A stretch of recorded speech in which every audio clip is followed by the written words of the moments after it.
Hello! Kakauwi ko lang galing shipping. At ngayon, after ako nagpa-ship, ay bumili ako ng prutas. So, may nakita akong kakaiba. Ayan, ito daw ay cherry apple. Masarap daw to. Napakaliit lang po nito. Tingnan nyo po. Parang napakaliit lang po niya.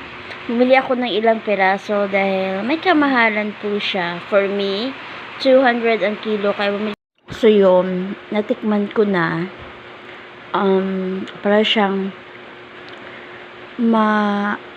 matamis na maasim-asim na tingin ko, for me, mas crispy siya compared sa mga Fuji apple na makikita natin sa mga tindahan, sa mga palengke.